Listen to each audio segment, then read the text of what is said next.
Thank you very much. Thank you. Look, it's all been redesigned and everything. Look at that. Beautiful. Okay, Marty, thank you, my friend. And we have known each other for about going on 39 years. And, this is standing here right now. I can just say, I'm about to talk a little bit about CB DeMille, but there's my inspiration right there. Thank you. Thank you.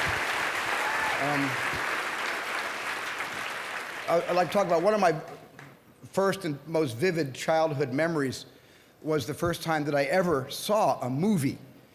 My dad took me to a theater in Philadelphia to see a film by the man that this honor has been named for, Cecil B. DeMille. And the film was called The Greatest Show on Earth. And it was the biggest thing that had ever happened to me. When my dad took me to that movie, I remember it was bright daylight, but when the movie was over and we left, it was dark outside. And to a 6-year-old kid, it was as if the power and the size of those CB DeMille images had made the night fall. And I think my fate was probably sealed that day in 1952, because after seeing that movie, the one thing that stood out in that film was a sequence of maybe the biggest train wreck that had possibly ever been put on film. And it terrified me because in those days, that's how my family and I traveled. We traveled by rail. But instead of CB DeMille inspiring me to tell stories, he got me into model railroading with my first electric train set. And what I used to do is I used to try to recreate that epic sequence from The Greatest Show by running my trains at full speed into any obstacle that I could put on the tracks in front of it, until my dad finally warned me that if I did it again, there would be no train set to wreck. My parents had this little Kodak 8mm movie camera in the house, and so when no one was looking, I took the camera and I filmed the last big train wreck. And this is crazy, but it actually brought the same feeling of gratification watching that little home movie again and again instead of actually wrecking the real thing. So I have to thank CB DeMille for inspiring me to make my first movie and giving this honor real personal meaning. Wherever you are, CB, thank you.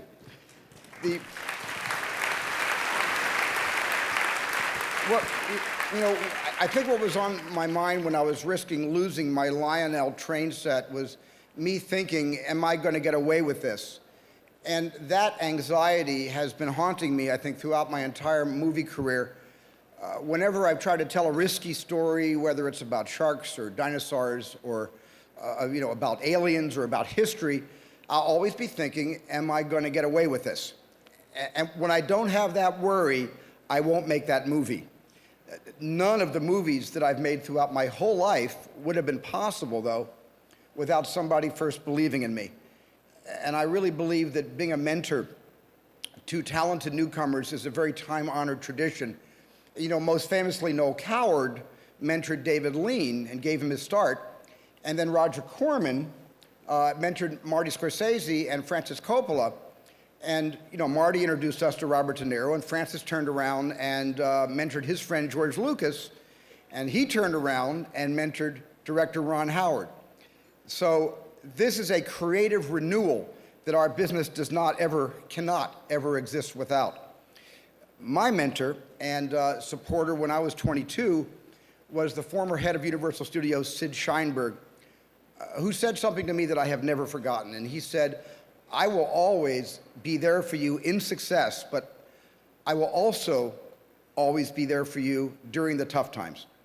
And so it's been a highlight in my career that thanks to that kind of loyalty and that kind of some of the success that some of the films have achieved over my nearly, 4 decades of movie making, God. An opportunity was given to me to be an enabler. 2 directors and 2 actors and writers and producers and cinematographers, production designers, composers, editors. And those are the honors that I value beyond all else.